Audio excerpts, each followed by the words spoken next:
This is the Chamberlink, connecting community, creating impact with Tyler Fischbach. Welcome back to the show, and we are here for episode 10 today, the Big 10, and it's kind of a Moorhead takeover. I'm excited for this today. We're here to talk about really the big ideas and big plans and big projects happening in the city of Moorhead. And if you tuned in last week, we were here with Senator Kristen Roars in North Dakota and Representative Jim Joy out of Minnesota. And so Representative Joy did a good job about unpacking his perspective on things. And so I think it's good timing to now sit down and really dig into some of the work and the projects going on. And, you know, Mayor, as I was reading through the 2024 annual development report last night, you have 5 main bullets to kick things off.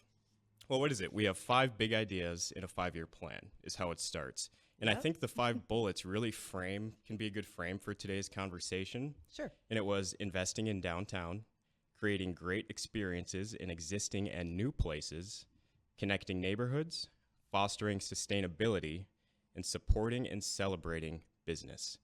And today we have 3 leaders with us who will bring great perspectives about all of this and different areas of expertise. And so I think it's going to be a really well-rounded discussion. So I'm going to introduce our guests and we'll get kicked off with the show. So today we have Derek LaPointe with us. He is the president and CEO of Downtown Moorhead Inc. We have Moorhead Mayor Shelly Carlson. And we have Stacia Seitzma, the executive director of the Moorhead Business Association. So welcome, and thank you guys for being here today. Thank you, Tyler. Absolutely, you're welcome. And Mayor, I want to start with you. Like high level, kick things off. What is exciting you right now about all of the activity and what's going on in Moorhead? You know, I think the thing that I keep coming back to is that I really feel that Moorhead has been underrated for a while. And we have embraced that and, you know, just kind of collectively said, that's okay, you can underrate us, but we're going to just, you know, go all in, and we're transforming our entire community. Mm-hmm. We've had a lot of great things that maybe people haven't really heard about. So collectively, I think we're really using our voice and elevating our community and completely transforming what our whole community is about. Mm-hmm. Under construction pretty much from the north all the way to the south, which gives people an opportunity to drive into other places of Moorhead that maybe they've never been to before. Just strategic detours. Yes, strategic detours around certain things that we want people to see and notice. But it's been great. It's going to be completely a different landscape next summer.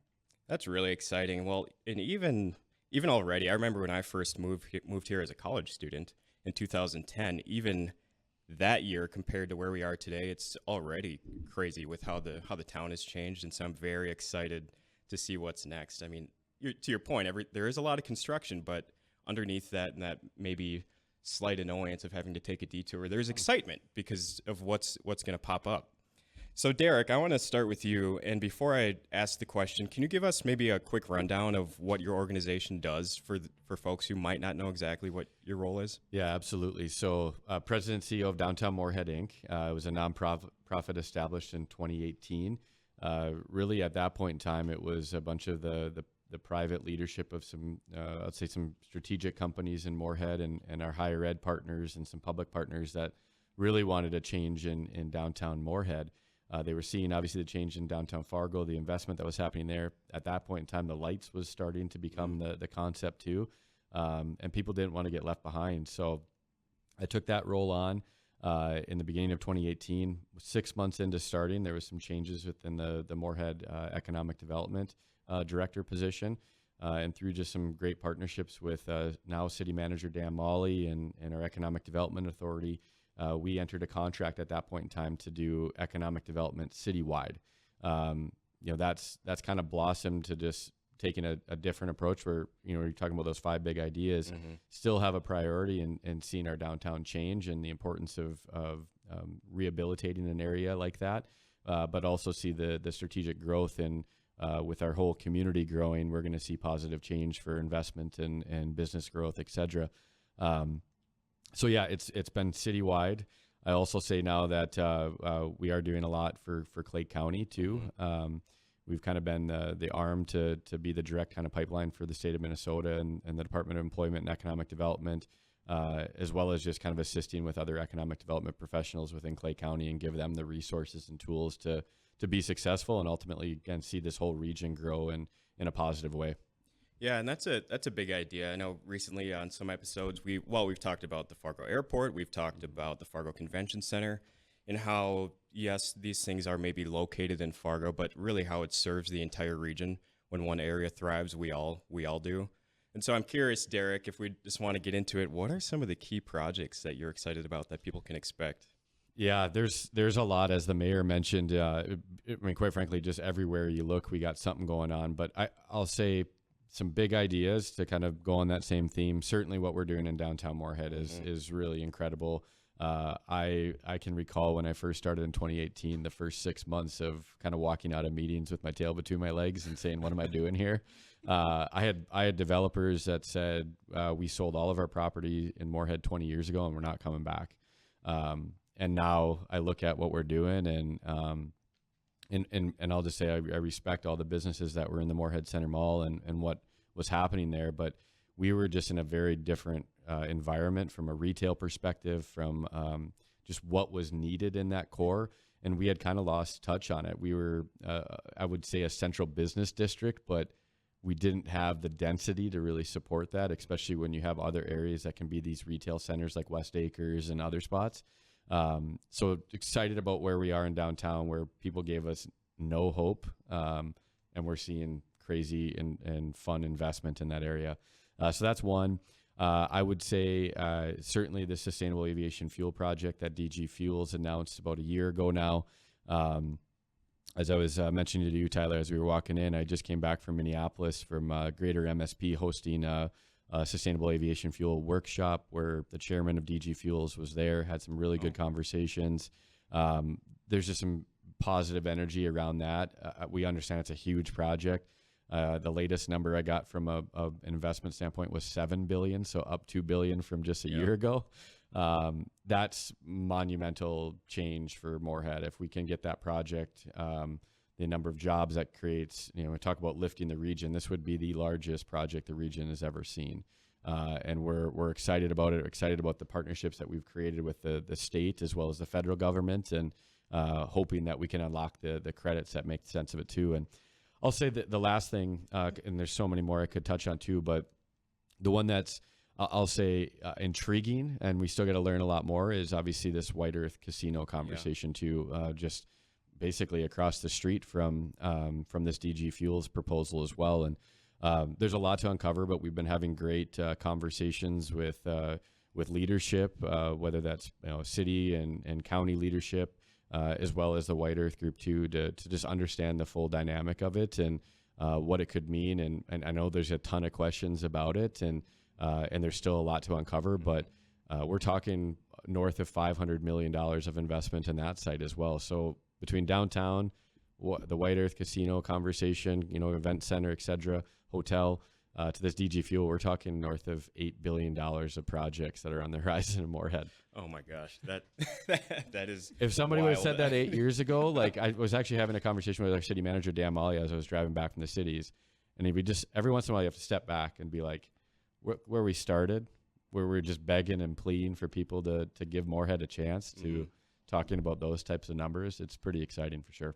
I think it just shows the ability that we have collectively as leaders in the city of Moorhead, that it's just not the city. It is the city. It's the businesses. It's community nonprofits. It is higher ed. Yep. We are all working together. We're all on the same page. We're all going in the right direction. And when you collectively have everybody in your community behind you, you can do things that most people don't think are possible. Most I think communities would be a little bit intimidated by some of these projects, and we're more of the attitude that just bring it on, and we're going to figure it out, and we're going to handle it, because we got such a great team anywhere that you look, any sector. So it's really collaborative effort within our entire community. Well, that collaboration shows too. I even think about when we had our trip down to St. Paul, and I think that must have been mid-March. Yeah. And I mean, Shelly, you were there. Derek, you were there. We had American Crystal Sugar leaders. We had maybe 35 individuals. And just to see everybody come together for, advocating for our region, it's really cool to see that. Higher ed and Yes. nonprofit. Everybody comes together. Well, and kudos to the chamber on that. I mean, I think it's worth mentioning too the progression that's taken. I mean, even when I first came on board, we weren't taking those trips to St. Paul. And the mayor mentioned this. Part of it is telling our story. We just continually preach this of that we need to put ourselves out there. I think for the longest time, Moorhead kind of sat back, especially when things started to grow in the early 2000s in this region. But we're not going to do that anymore. We're going to put ourselves out there. We need to tell our story better to this region, be a contributor to this regional growth, but also, and probably more importantly that we've seen right now too, is the state of Minnesota needs to understand our importance as well. And the fact that we're getting now year after year more and more people that are showing up, and more of those Minneapolis, St. Paul legislators are understanding what's happening here. That's only going to lead to more positive change that we can accomplish here as well. Yeah, I completely agree. All right, we're at our first break, so we're going to take that and we'll be back, and we're going to talk to Stacia a little bit about the MBA. So we'll be right back. Welcome back, and we are going to chat now with Stacia. And Stacia, you have been the executive director at the MBA now for, was it 3 or 4 months?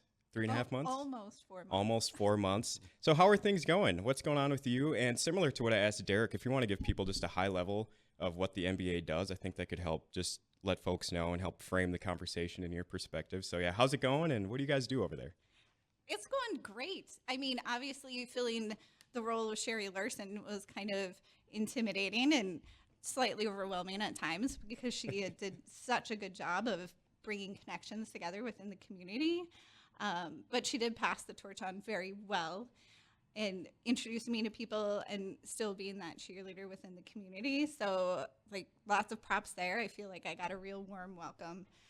And being in this role has been exciting.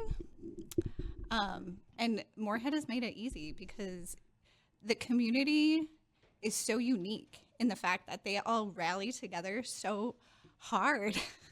I think most of Moorhead bleeds orange, if I'm gonna say that. But no, the MBA is Moorhead Business Community.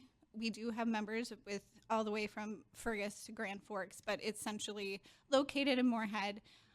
We have weekly meetings, but we're mainly trying to provide tools and resources for businesses to not only have a great business, but deep roots within the community. I didn't know you had that large of a footprint. That's interesting to know. So 4 months almost you've been here. What are some of the, and I'm sure you get tons of phone calls from people being, the new person. It's, time to call Stacia and, chit chat. What are some things you're hearing from business leaders, things they're excited about, challenges that you guys are working on? What's kind of the climate that you're feeling over there with your business leaders? I mean, obviously one of the main ones is construction, right? Everybody's, concerned about making sure that their business is still being seen. But I do think the city has done a great job of making sure that we know where detours are, doing special events and highlighting businesses during this time. I know a couple of businesses have been really creative, like Swing Barrel with their Moonlight Alley event that they did. That was really great. That's a big one. And also just kind of like how do we get more excitement? How do we get all these tiny little fires that are going around in Moorhead, all these exciting sparks that are happening? How do we get them in one spot so people know where they are, so that maybe those little sparks can turn into a big flame, and so that Moorhead gets its name on the map a little bit more? Yeah, well, kind of on the construction point, and maybe I'm personally interested because I live on 11th Street North in Moorhead. Yeah. But, it's construction, right? But at the end of the day, when this stuff is done, it's going to be amazing for businesses, for residents when these projects are done. And so let's just talk about the underpass. What is the projected date on that? Is that a couple years out yet for the finish? No, it'll be done next summer. Really? Yeah.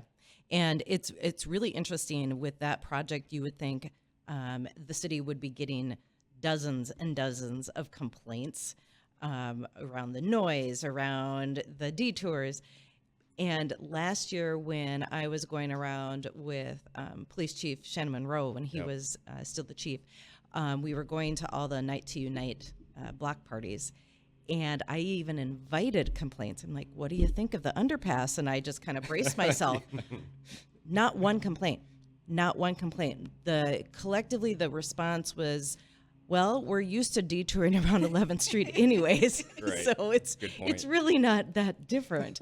But boy, we're really, really looking forward to when it is open. And our city engineer actually found plans from the late 1970s. So the community, the city of Moorhead, has been talking about doing an underpass since the 70s, so 40 plus years, completely different plan. But I'm so happy that we were able to finally get it, get all the funding in place to be able to do the project. And the other really cool thing about it is we did not have to do a special assessment district. So there's no assessment to any of the additional property owners or anything. We were able to get funding from a variety of sources to be able to fully fund it. I'll say too, I think right now, as you see it, is probably the most difficult time with First and Main being closed. But again, the goal is for both of those roadway segments to be open, hopefully by the end of the construction season here. So we're going to see some of that flow come back. And then we're on to center for next year, which, to Stacia's point, we got to help those businesses regardless up and down that corridor. And thankfully, DOT, they did bring on a business liaison. We've been really hyper-focused on just trying to hear from folks, understanding there's some things we can do, some things we can't do. But I know just talking to some, they've seen actually have segments have opened up that their sales have bounced back in even a more bigger way. So we're excited to see what happens, but understand there is pain points too, and we're probably at the most difficult point. But a couple more months maybe, and we'll be in a better spot too. Yeah, it's not so bad once you get used to the new driving routes. I mean, it's not bad at all. So you mentioned Center Avenue. What is that? I guess I'm not familiar with what that phase is. Yeah, so that'll be the last phase of the project. So that next construction season, and really that's the big one, because you got to drop that roadway segment down about 30 feet. Really? So that will be when they get underneath both sets of tracks and have that bigger depression kind of in that area. But again, I think by having First and Main open is going to be incredible from a traffic flow standpoint. But at least we'll be able to have some movement there. But Center will be the last piece of that between the detours that you see right now. But that's the last phase of it. Well, since we're kind of chatting about that area, and I should know more of the details, I mean, just because I live right there, and so I should be more plugged in than maybe I am. But can you kind of outline what the end goal is going to be like for the mall area? I know I was reading something about the loop, was it called? And it was the first time that I had read that. So that was new to me, but it seemed like a really cool project. So I'm just curious what the final state is going to look like. Yeah, the loop it's just kind of a nickname, I think, that we kind of gave it. Always open for other naming partners and sponsors, though, because community center library is a little bit of a mouthful. So and the loop just kind of references that you're going to kind of be in the loop when you're down there. It's going to be our community living room. I was actually able to get a tour yesterday, and the walking track is a 1/8 mile, and you are up there, and it's like you're walking on Center Avenue on the south side, and there's so many windows. There's no lights in it. There's no electricity there right now, but it was so full of light.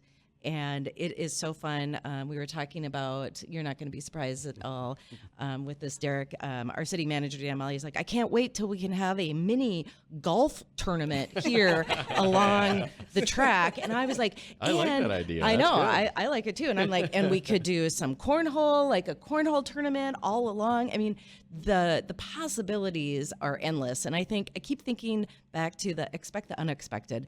That's what we're doing in Moorhead with everything, and with even the project. Whoever thought that we could fully redevelop 18 acres in a downtown? And I'll let Derek talk more about the different phasing, but it is going to be so transformational, and people are gonna want to go down to downtown Moorhead. Absolutely. Well, Derek, we're going to hop to a break quick, but then I am interested about that phasing, and we can jump right back into that. We'll be right back. Welcome back, and we'll just get right back to it. Derek, if you want to kind of jump into the phasing of that project. Well, it's phasing is the correct word for it, because we knew strategically as we did a downtown master plan in 2020 that this couldn't be done in one swoop. Obviously, we've seen that with the demolition that's occurred.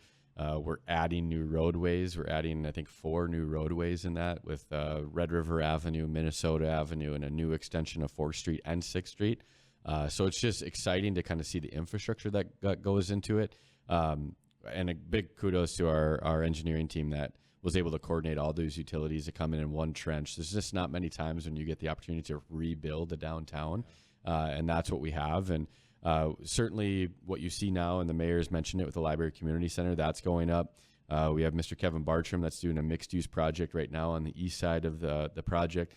I always reference this. This is a 19-acre area. The taxable value of the mall when we were kind of finishing was $20 million. Kevin Bartram's project alone is close to $35 million. Wow. And so people just need to step back and understand the investment that's happening. Our really big kind of goal with it is to create a neighborhood again. We talked a little bit earlier about a central business district and how challenging that is. I mean, you look at a place like St. Paul, even how big that is and how challenging that is to create a central business district. We needed people. We needed a neighborhood. Most of these projects that are going to go in there are going to be mixed-use developments with mixes of different type of apartment units, hopefully some ownership opportunities as well. But we have the ability to create about 6 to 7 new mixed-use projects with buildable lots within that district, which is super exciting. We anticipate probably one project a year for the next 6 to 7 years. And that, again, is strategic based on what our market can absorb, the number of apartment units or living units that can come online, the amount of commercial square footage that comes online. And that's not just us, coming up with that plan. That's been strategic with our development partners, talking to multiple developers, multiple businesses, understanding the dynamic as we go. But, where we currently sit, we mentioned the construction of Library Community Center, construction of Bartram's projects, all the infrastructure going in. We have renovation of City Hall that's staying. We'll have the preservation of the existing parking structure because God knows those cost a fortune nowadays. Yep. So we are going to preserve that at this point in time. And then we will see the last phase of demolition, which is on the east side of the mall right now, the east side of the City Hall building. That will happen here within probably the end of August. And we'll have every portion of that down to make way for all new development over the next several years here too. Wow, this is exciting. Real quick, I would love to, after the show, what I try to do is link applicable resources for our readers. I could for sure do this 2024 report from you guys. Do you have something, Derek, that we should put on our website? Specifically for the downtown project, folks can go to morehead.com. And there's also for the Library Community Center, 56560. We'll make sure that we get that to you and share that out to the audience here as well. But those are specific links where you can follow. You can have inquiries, obviously, for interested businesses, interested residents, etc. But those are the main resources that we're focusing on right now. Perfect. Thank you. Well, I'm glad you brought up when we were talking about mixed use and housing. How does this play into, I suppose, the housing master plan of the city? I mean, it's exciting from my perspective, the chamber perspective, as we work to attract people to this region. But what's that look like in Moorhead even now? How's the housing? I know there's probably a page or two in this report. And then what's the outlook? Yeah, I get asked about housing a lot, and I get into conversations a lot about housing. Like Derek mentioned, it's going to be a variety of housing options in our downtown. Yeah. We are hoping to have between 1,200 to 1,500 units just within that downtown area because, the studies show that if you have the people that are living there, maybe working remote, they're going to help support the businesses, and it's a very synergistic kind of relationship. But throughout the city of Moorhead, we need, housing for lower income individuals and higher income individuals, a variety of that. And the city has really connected with Cass Clay Community Land Trust. They got a significant amount of funding from the state of Minnesota, and they're doing a variety of different projects to help individuals kind of get into that home ownership. Mm-hmm. And I also think the other conversation that needs to be held is around what the definition of affordable is. Yeah. I think older individuals maybe think affordable as that first time home is 100 to 150,000. I was talking to the director of the Cascade Community Land Trust, and he said, it really is at that 250 to 270,000. And some of the funding that they got from the state of Minnesota is to help with some of the down payment, and some of those folks are needing $80,000 to $90,000 in order to be able to afford that $250,000 to $270,000 house. You just can't build them for that 100 to 150,000. So we're looking at different unique ways to be able to offer that variety or that buffet of housing. We did a TIF apartment complex. I partnered with Enclave, and that TIF apartment complex is the Emery Apartments behind Murphy's pub in South Moorhead. That is, fully rented up. It was one of their fastest actually rented up apartment complexes in all of the states that they even have a footprint in. So there's different ways. There's different ways of doing it. And we're working with a lot of different partners to make sure that it's something that somebody can get into regardless of what their income is.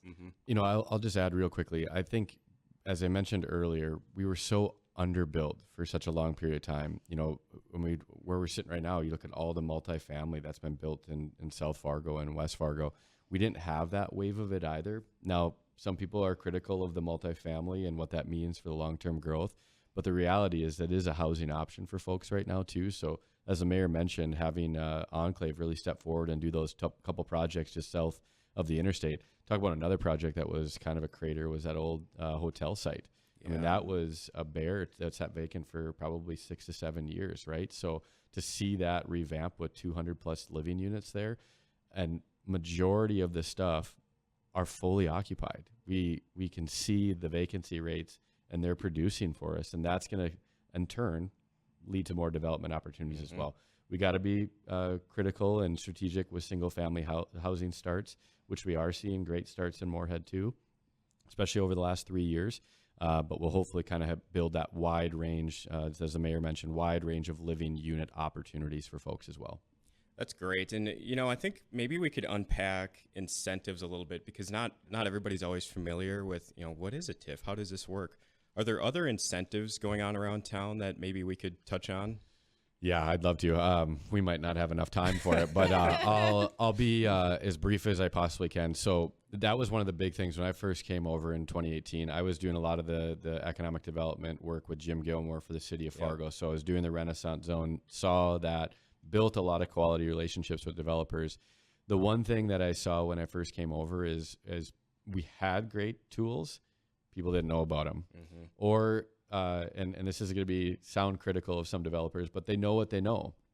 And a lot of times when you're building performas, you're pitching to investors, they want to be able to see that same kind of repetition with it. So at that point in time, we revised some things.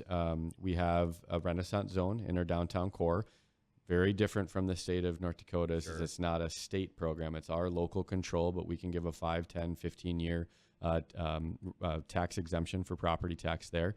It's been highly used. It's been a great tool for us. We also have a citywide commercial industrial property tax incentive for a 3 or a 5 year investment. We've seen that in our industrial areas and around town. But then we also have state tools. So we have tax increment financing. We have housing TIF that has a workforce affordable housing component. The other big one that I think is important to share right now is we have border cities legislation, and that's critical. And majority of the folks didn't realize we have this, but there's two pieces of it. One is an actual appropriation through the enterprise zone. We get about $525,000 a year. About 400,000+ of that goes to a workers' compensation disparity program where over 150 businesses take advantage of it. It's an incredible program. The other is critically important, and that's our border cities disparity reduction credit, which is a cap on the commercial industrial property tax rate. So Minnesota, other areas are looking at about 3.2%. We're capped at 1.6%, which mimics what we see on the other side of the river here. There's no application. It's straight on your property taxes. And that's a huge deal, because I was seeing with developers that were writing performas, trying to pitch to investors with double the property tax rate over a period of 15 years, right? And that's just not going to pencil. So to be able to have that people writing it out the right way, we're seeing that investment in a whole new way now too. Well, and I think too that it's important to note that that used to be something that the state would have to approve every year or every few years. And kudos to Senator Kent Eakin, Paul Marquardt, Representative Paul Marquardt, before he was the tax commissioner, and then Representative Ben Lean. When they were in office, they made sure that that was permanently put into Minnesota statute. So there's consistency there. There's business certainty, and we talk about it all the time. Yep. That's critical for sure. Yep. Well, and I did not know that, so thank you for sharing that, and the fact that it's permanent and not something you need to keep going Correct. back every legislative session. That is huge. Okay, we're going to take our final break, and then we're going to get back to Stacia. Derek talked about partnerships and people working together, and I'm curious your take on some of that because you guys do a good job at that. So we'll dive into it after this break. Welcome back to the last segment of the show. We've talked about a lot today, and I've already learned a lot. I was telling Mayor Carlson, this is our 10th episode, and probably one of my favorite things about doing this is how much I learn and take away from our experts and leaders across town. I feel very lucky that we get to do that. So thanks for all your knowledge sharing today. And so we've talked a lot about partnerships, whether it's with legislators, developers, elected officials. The partnership is huge, nonprofits. And Stacia, you talked about, it was kind of the three pillars of community, nonprofit, and business, and the fact that you need all three of those to have a vibrant and strong region. What is, and I know you have a new nonprofit thing to maybe unveil. You could tell us about that, but just tell us about, how you bring people together with resources and your partnerships and that work that you do at the MBA. Well, being the newbie on the block, I have just been doing a lot of listening. And the cool part is the MBA has so many members that have such talent and skills, and to utilize those as opposed to, like I said before, reinventing the wheel and providing those resources to other members in our area. So in my conversations, one thing I've really heard is that nonprofits need some love. And we have a Nonprofit Connect meeting right now that is currently in the morning, and it's great, but I was hoping to take it up a notch. So now, starting in September, on the third Thursday from 3:30 to 5, we're going to have nonprofits come together, and we're going to provide a space where they can rally around each other. We're going to alternate different businesses within the Fargo-Moorhead community, but especially in Moorhead, so we can showcase what is happening. Cool. But getting those nonprofits together and then giving them a valuable tool, whether it's how to recruit people for your board, how to effectively come up with an event, and exactly all of the profits and those type of tools that you need to make it effective for you. How to do big asks and build those relationships with people. Those people that join a nonprofit and are part of a nonprofit do it because they have a heart for it, not necessarily because they're in sales, but being in sales is a huge part of a nonprofit. So I heard the need, and so we're revamping. It'll be, the beginning will be highlighting one of our great nonprofits in the area for like 5 minutes. We'll do a workshop for an hour, and then the last half hour will be networking, getting to know the business that is hosting us, and just building that safe space where these leaders in nonprofit world can get together and talk about what struggles they have, and hopefully maybe together we can come up with solutions for some of them. So I'm pretty excited about that. That is cool. And the power behind just connecting with people. That's why, for example, we love going to conferences, or I do. It's not necessarily because of the class time, so to speak, or the PowerPoints you look at, but it's the person who's sitting next to you, and you can just ask them like, hey, how did you do this? How do I make this ask? Or how do I save 8 hours over here when I know I'm not doing it the best way? And so it might seem like a small thing, but that's huge for our community. So thank you for doing that. The question I have, and this is maybe to the group, as I was just out of town with my wife, we were in Deadwood, South Dakota. And of course, you go up to get a beverage and you have to show your ID, or at least I do. I don't know, I get ID'd all the time. And people are like, Moorhead, Minnesota, like where is that? And so it was fun for me to explain what our community is like. And I guess maybe that's my question to you guys when you're out traveling.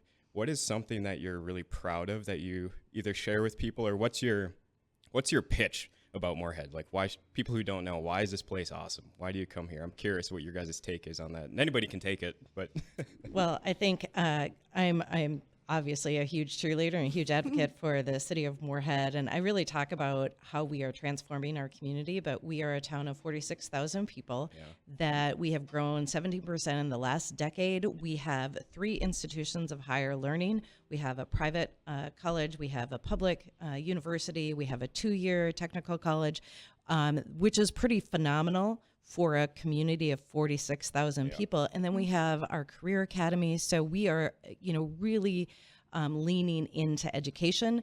And that really shows also in our community. It is a community that continually shows up.